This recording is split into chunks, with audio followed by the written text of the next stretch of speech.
crazy. It's so wonderful. It's the kind of Yeah, thing, that you know. kind. Yeah. And I'm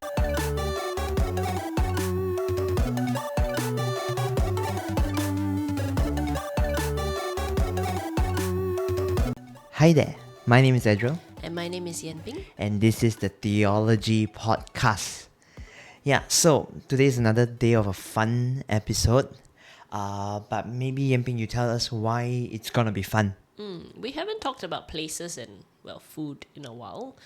So today we're going to feature a place that we have been frequenting every now and then, and why we like it, what are some things to do there, and as usual, some food that you can eat there. Yeah, maybe just share a bit of context. Why do we frequent there quite often? My job often gets me to travel to Kluang, which is a place in Johor, not to be mistaken with Klaung.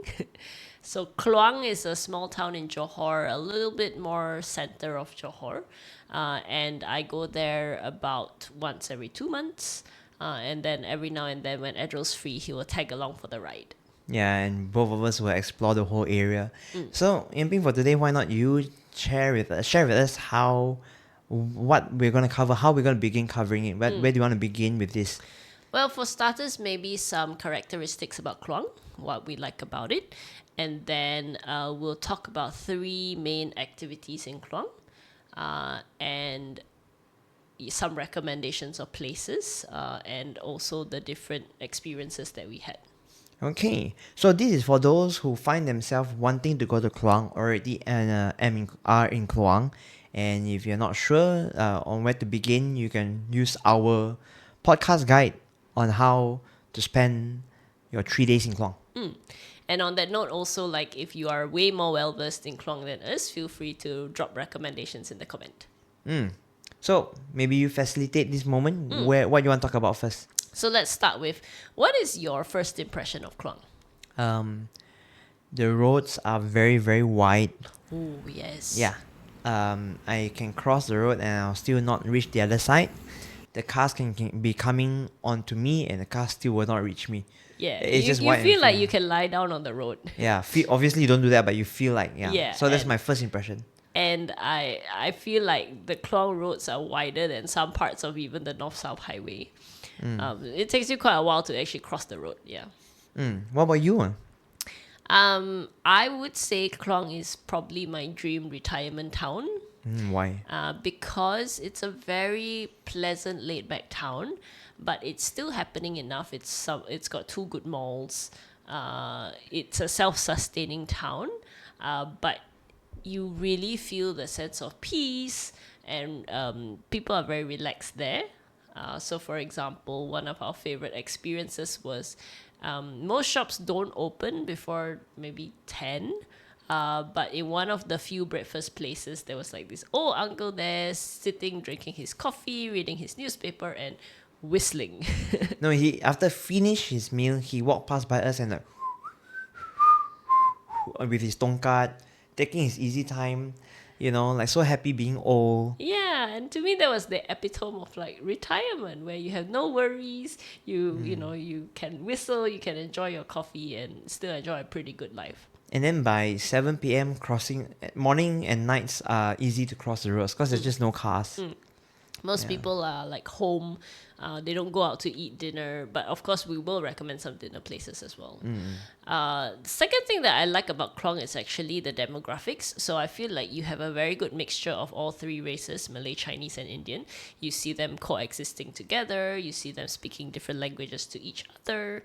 Yeah, every places we went to, there is a Chinese Malay sitting down, Indian Chinese, like they're just sitting down together. Yeah. So Yeah. I do like that vibe about Kluang. Anything else for Kluang? That's it from me. So let me just check. You like to retire there because of all of these aspects that you just named out. Yeah. Yeah. For me, I just realized the road. That there is like a lot of food places actually within Kluang, and even up to now we still haven't explored all of it yet. Yeah. But other than that, I can imagine myself just walking about in Kluang, retiring there as well. I think because most of my work now is either meeting students or preparing sermons, Bible studies, or just whatever I'm writing. So just be able to move around and write freely is a very nice feeling. Yeah. Had I been in a city center like KL, probably can make do, but the noise pollution would be a bit too much for The me. busyness will get to you. Yeah. So that's all for me. Yep, great. So now let's talk about things that you can do in Kluang. And I'm sure there's more than that, but what the town is known for, I would say three main things. So first and foremost is the Kluang coffee. Second, we'll talk about the Gunung Lambak. Lambak. And then third is in general food places in Kluang. So let's start with the coffee. I have been to the coffee factory. Edgel hasn't, but we'll show a little snippet about it. There are a few, people do go to Kluang for coffee powder or coffee drinks. I wouldn't say Kluang coffee is the best coffee in the world, but people there really do enjoy their coffee. And to be fair, we have to at least differentiate between good kopitiam kopi and grinded beans atas kopi. Yeah, so we're definitely not talking about cafe coffee. We're talking about kopi. But even in the kopi realm, not everyone thinks Kluang kopi is great. Having said that, you do see like people just chugging coffee throughout the day. Yes. And you can go to coffee factories where they actually produce coffee. You can go and have a tour. You can go and choose your different brands or flavors. But don't choose the wrong brand. It's the one Chap TV, right? Yes. So the recommended one is usually Chap Television. Yes. But there are other brands around. Correct. And even in the coffee shops, they specify for you what is the makeup of the coffee. So we'll show an example of a breakfast place. Yeah, later lah, when they do the food thing. Yeah. So stay tuned for that, how they break down the coffees. Yeah. That being said, I think expectations wise, obviously, if you're gonna go there for the sake of finding the best food, and the best coffee, obviously, I think we have come to a point where the knowledge of coffee and brewing coffee, people are learning it, and so in the end, it becomes a bit more marginal. In differences. Yeah. Good phones are getting cheap, and cheap phones are getting good. Yeah. Good coffee are getting cheap, and cheap coffee is getting good. So yeah. Yep, but you do check out the coffee factory.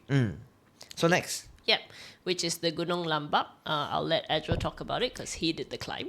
Yes, I don't think Epping can do a climb. I think the moment she reached at the tapa of the gunung, she start vomiting. Yeah.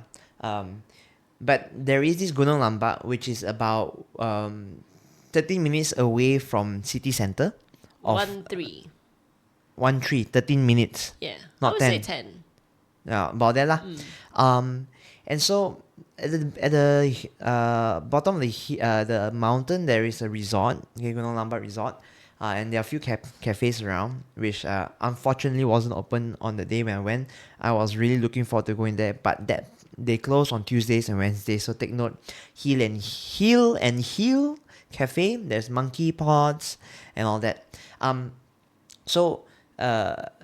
At the end of the day, you will want the peak number. There are two peaks. One peak is at 500 and something meters. The photo will show later.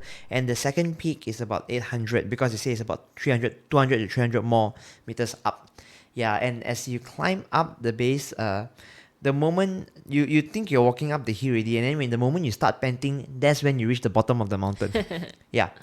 And then as you climb up, it's the kind where you go on all fours lah. It's rocks. There's not always staircase. Like there are certain staircase, but most of your steps are the roots of the trees, and there'll be a rope. So then you reach a middle ground by which it says, oh, one is the Jalan Awam and the second one is the Jalan Extreme. And I was like, I'm going extreme, And it's a bit crazy because, you end up like there are moments when it's so steep that I'm just pulling the rope at the strength of my feet, my hands, and just Like rock climbing. like rock climbing not like rock climbing, not literally 90-degree angle, but just that you need the strength of your hands, and you need the muscles from your glutes, the butt muscle. Yeah. But when you reach to the top, you'll see a lot of trees being carved out, their names being carved out, right?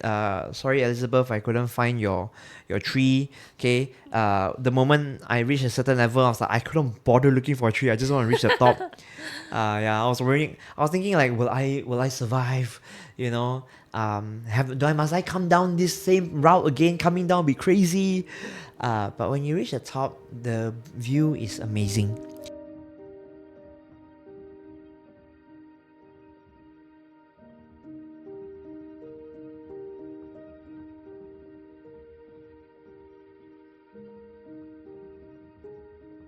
After climbing so high, finally only reached the trek pendakian.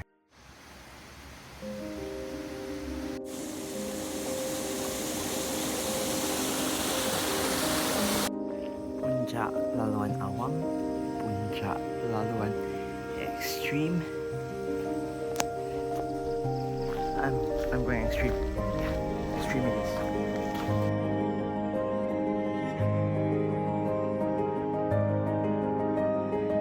This is my idea of a break. My goodness. Sudah pun sampai. Puji Tuhan atas kemurahannya memberi saya peluang untuk daki gunung ini. Lambak gila. Payah tak payah. Nonsense. Cepat Jasi, jom. Tiga-tiga jom. And I chose to go down the easy way after that, which is a flatter route. You still have to hold on to certain ropes and all that. Something that I believe Yamping can do. Yeah. So how long did the whole climb take you? Okay, they advertise online that it takes about 4 hours. I took 2. So 1 hour to go up and 1 hour to come down. Yeah, I was just like, I was chugging along. Don't rush like me. I think in my head, I was trying to sync my time when she finished her work so that we can meet up for lunch. Yeah, but I think it was a very rewarding experience the moment you reach the peak. I didn't go for the second peak because again I needed to meet her. But the second time I go to Kluang, now that I know what to do and how to go about it, I will still go to the extreme route and I'll just do what I need to, because now I know how long it takes and what it needs to take to get there. And yeah, I think there are monkeys around, just don't feed the monkeys. I like, and they just look at you and look at them. There's one time I was like, just like 50 meters, no, 0.5 meters, 0.5 meters apart. Look at me and look at the monkey and just like, ding, ding, ding. And the monkey's like, kind of thing. Yeah. So would you recommend the climb, and Of how would you course. rate it? out of 10, I mean, I've climbed a few other mountains before. I will rate it in terms of being challenging. 5 out of 5. You know, because you don't need. I think even a non-climber can make it. It looks scary. You just need to know where to step. So 5 out of 5 in terms of challenging.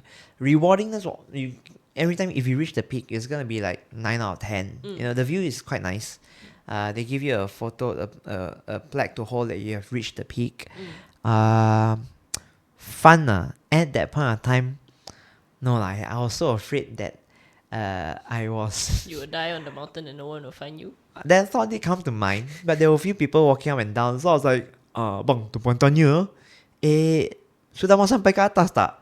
Atau kalau nak turun, macam mana ya? Kena turun sini lagi. Dia kata tak apa, you boleh turun yang lagi satu. So, the presence of people comforted me and telling me that I don't have to come down the same route. Which is quite nice because he went on a weekday. So the fact that there are people climbing the mountain on a weekday, Yeah. you feel quite safe. But I do think, like, cause I can imagine a lot of the boyfriends bringing their girlfriends, right? And they're like, takut bang, takut. They really, so They were saying that. Yes, a few couples. The terrain looks very treacherous. Don't panic.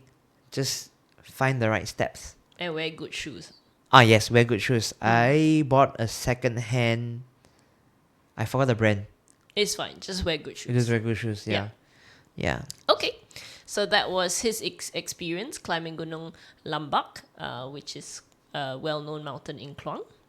We're going to move on to the third element, which is places to eat in Kluang. And you realize that we haven't talked too much about the different things to do in Kluang. Honestly, I think you can figure it out within like a day. Like Kluang town itself is a small, cozy town. You can explore it in a day, so go forth and do it. But just to give you an overview before we talk about the food, the town itself, I would say it's three main parts. You have the Zeus Coffee Basque Bear area, which is like you can find all the usual chains, all the usual brands, and then you have like a bit more outskirts where you have like the low cost flats, and you have Food on the ground. food on the ground floor. So we'll recommend some of those, and then of course you have like the two malls. Yeah. Yeah. And I'll start with, if you're coming to Kluang, where to stay if it's a hotel. We have stayed in 3 hotels. That gives you how long we've been in Kluang. There's a Milano Hotel, which is in city center, Prime City, also slightly outside the main city. And then there's Anika Hotel. Go to Anika Hotel. That's the most central, by which you can walk everywhere else from that point of... Yeah. Yep. Okay. So in terms of food, what would be your top recommendation? Yeah, this one is non-halal. It's called taro jin rice, correct? Jin taro rice. Jin taro rice. So you can take a clip and see the food that we're eating. Hope it wets your taste buds. But they sell a lot of dishes, but the main thing I will go there for is their taro rice. Yam rice, basically. Yes, yam rice. I always find it very weird when fun. people say taro, because taro to me is sweet, even though it is yam. But yeah, yam rice. Yeah, so here's where I'm going to trigger people, right? I grew up my entire life eating bak kut teh in Malacca with yam rice. So yam rice was one of like the second most important to the soup, right? If it's not yam rice, I always it's not bak kut teh for me until I came to KL, and then the rice was just like, they call it fragrant rice, oily rice, and normal rice. And White rice, basically. White rice lah. And so then everyone was raving about Klaung bak kut teh. This is why I trigger people. I say, oh, okay, wow, I'm looking forward to Klaung bak kut teh. And every time I go there, right, it's nice, but no yam rice. And I'm like, nope, it doesn't do it for me. Until I came to Johor. Yeah. Yeah, and the presence of yam rice is maybe it's a southern thing because of Malacca, Johor. True. Yeah, so he really has a thing for yam rice, which is part of the reason why every time we go Kluang, that's usually our first meal at the yam rice shop. How would you rate the yam rice to, say, the Tampoy yam rice in JB? So there's another yam rice just nearby here in Tampoy. We found a gem Tampoy restaurant. The Tampoy one has a more tau yu taste. Black sauce. Dark sauce. I sort of like, I grew up with that also. When my mom cooks food, when she cooks dishes, I just literally learn from my mom. It's just tau yu on my rice and then mix it up and eat chili padi kind of thing. But the taro jin has more flavorful, and the fried onions. Yes, the fried onions are distinct. You can taste it. So I find myself usually ordering 2 bowls of yam rice from Jin Taro compared to Tampoy lah. But maybe it's because I'm not unrushed there. Maybe I do not know. Yeah, so I really like that. And the yam rice is paired with all kinds of soup lah, bitter gourd, pork soup, pepper soup, you name it lah. But you ordered something else. Yeah, so just to say, if you're not a yam rice person, you can opt for other dishes there. So I did try the ginger miswa there. Wine, ginger wine. The ginger wine. The cake is crazy. It's so wonderful. It's the kind of thing, that you know? kind. Yeah. And I'm also another ginger wine miso fan. This all I grew up in Malacca appreciating all these dishes. So I think, to be honest, then that Jin Taro rice place really brings nostalgia to the mix as well. Yeah. So again, not the most amazing place, but I think for him it just feels like home. Yeah. So you all try that. Yeah. What about you? What's your next go-to? Second recommendation from me, ironically, doesn't come from Kluang. It's called the Tangkap beef noodle. So Tangkap is another place in Johor, very famous for its beef noodle. Further up. Yeah, really north. But it did open shop in Kluang, so I tried the Tangkap beef noodle in Kluang. It was good. Pricier? Yeah, so it definitely was good. the noodles, the soup, the beef, everything. But the price also told me like we know we are good. So one bowl of like beef noodle soup was about 14 ringgit, which maybe KLJB price is decent, but if you're talking about Kluang, it's definitely some 3-4 ringgit, maybe 5 more expensive than whatever else is around it. Yeah, and speaking of Kluang prices, right? Most of the shops you can still get below 10 ringgit. I'm amazed. There's this chap fan stall that although it's normal chap fan, but when I'm in Kluang, I'm so tempted to go there because right, veggie, chicken, and rice is 6 ringgit. 6 Yeah, you ringgit can to even 7. get 5. Yeah. And I'm like, the price is so good. Yeah, so it's not about taste really, but chap fan. You know, you get what you pay for, but because of the value of money, right, the chap fan tastes much better. And I pao kao liao the free tea, and if there's free soup as usual, then Yeah. wallop the free soup. Yeah. Yeah. So Yeah. Kluang is a place where the prices are still reasonable. Yeah. Yeah. We other places will be shown you. We'll show you in the video of the places that we've ate, but maybe we name a few more lah. Yeah. Yeah. Maybe third recommendation, especially breakfast spots, because there are not many breakfast places open. Just right below Anika Hotel, City Center Food Court. Yes. Yes. That's where the whistling uncle is. And that's where the menu will tell you what kind of coffee you have. But they have all kinds. They have banh mi, they have chicken rice, the big breakfast, Hainanese chicken chop, I think all that. I always go there and order just one thing. For 5 ringgit 50, they whole meal egg bun. It's the mashed kind of eggs with the mayonnaise and all that, and cucumbers, and it's whole meal. They give you gloves, and I know the egg is two whole eggs. That's how much of eggs they gave me, and I just enjoy it. I find value for money. Yeah. So I enjoy my time there. It's a very nice feeling. Yeah, it's a very nice breakfasty place, Yeah. hangout spot. They do open for lunch as well. But as we mentioned about the coffee, so they actually have a page to tell you what are the different types of coffee. Not brands. They do put the brands below, but you know how like cafes they have the cappuccino, americano, latte. The coffees also do that. So they Yeah. have the Hoka Sai, the Saika Ho. They tell you what is kopi O, kopi kosong, Kopi cham, C, kopi cham, C, you know. yeah. And I just love the graphics. I fit. Yeah, anywhere else you suggest? Uh What was the last night dinner we went? Do you remember? Oh, okay. So this is a place that I wouldn't say it's great food, but it's great value for money. Yeah. We actually forgot the name, but we will The flash video out will the flash out. video. Yeah, I'll show you the name. But Yeah, it has yeah. huge Portions. for its chicken chop. We couldn't finish. I chose not to finish.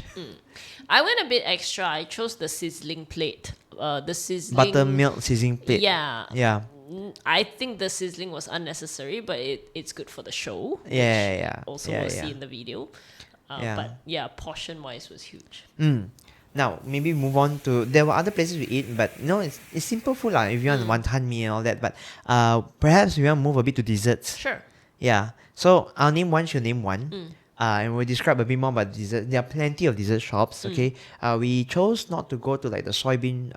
The places that you can find everywhere else. Yeah, 4 beans and all that. But the first place I went was Tang Mansion. Yeah. It's, I think, Taiwanese, Hong Kong-ish, No idea. Chinese kind of... this one. They have ice bingsu. They have... tong sui, like peanut soup and all that, and they also have guilin gao. They also have the cold tong sui, which is like the pear with ginkgo barley and all that. So we've been there twice, and you know what? We like it lah. It's a simple, nice vibe, nice feel. Also, yeah. to say you can get full meals there. We haven't tried it, but we do Right. see other people eating full meals there. Right, yeah. Yeah, so I think that's the other one, Tang Mansion. Yeah. Yeah, you can watch it in the video clip. Second dessert place that we tried was called Duri Coco. It's basically a concoction of durian and cocoa flavored Coconut. drinks, coconut flavored drinks, and ice shaving stuff. Yeah, and so far, that one's slightly pricier. But we we always said that again. The vibe is just nice. And if that you one's like halal. durian, yeah, it's a great place. Yeah, that one's halal. And then some of the ice cream literally serve you in a coconut husk. Yeah. Yeah. Yeah. Other than that, there are a lot of hawker stalls. The kind yeah. where you can order all kinds of, I call it rubbish food, because that's how I Hawker grew food up. lah, Hawker food lah, right? Char kway teow, sausages and all that. But we cannot. I have high cholesterol. Yeah. Yeah. So I'm trying not to Probably take processed one food. last place that we should mention, even though I'm not sure if we would recommend, is the Kluang railway station. I went before. Yeah, we have been before. Yeah. But I say like not sure if we would recommend because you can find the branches everywhere else. It's just that the original one is in Kluang. I think you go there for the experience. It's at the railway station. There's It's a good, system. decent food, Yeah. But it's good decent food in terms of the breakfasty, brunchy. The roti bakars are not bad. You go there for the experience lah. The whole. To be able to say I've been there before. But basically, when you reach Kluang town, I mean there are other small suburbs with a lot of other places to eat.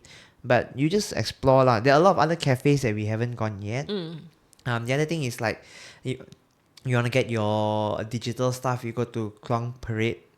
Is it? Yeah. Then there's the Kluang Sunway Mall. And I think because of Sunway's involvement there, they will always find ways to make it happening lah. Small mall, but you see what events are going on that day lah. Yeah.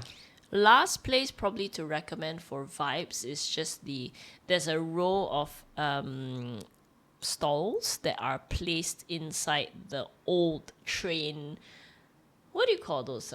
KTM trains, yeah, is it? the KTM train. So every Coach. coach is a shop, like Yeah, a yeah, stall. yeah. Yeah, So you yeah. can just sit outside, chill, enjoy the night sky. Yeah. Got a nice photo with the sunset behind. Not sure if I would recommend the food because we didn't try it, but just for ambience. Yeah. And one last ambience place is actually the Art Walk. Yes. I totally forgot about that. Is the art walk lots of murals, right? So we didn't take every single mural there was, but here are some clips for you just to see what is it about. Yeah. I like that it tries to portray some distinct Kluang culture. Yeah, Kluangness, Kluang identity. Of course, not everything is very Kluang, but good murals. Yeah, very intentional murals, and I think they painted pictures of regular people as well. Yeah, and then there's like a short history. This uncle was here at this time around and all that. Yeah. Yeah. So yeah, that was a nice place to walk and just to see and appreciate art. Yeah. Yeah. So Okay. yeah, I think that's pretty much the whole of the the main Kluang town. Of course, feel free to venture a bit more outside where all the other neighborhoods are, and Yeah. let us know if you find any hidden gems. Correct. Comment below also things that you said. Die, we didn't mention and it was a sin not to mention. Just mention on our behalf in the comment section so that the viewers can also appreciate it. Yep. But these are things that we can do in Kluang and eat in Kluang. Yeah. Yep. So I guess that's it for now. This is the Teo-logy podcast. Till next time. Bye.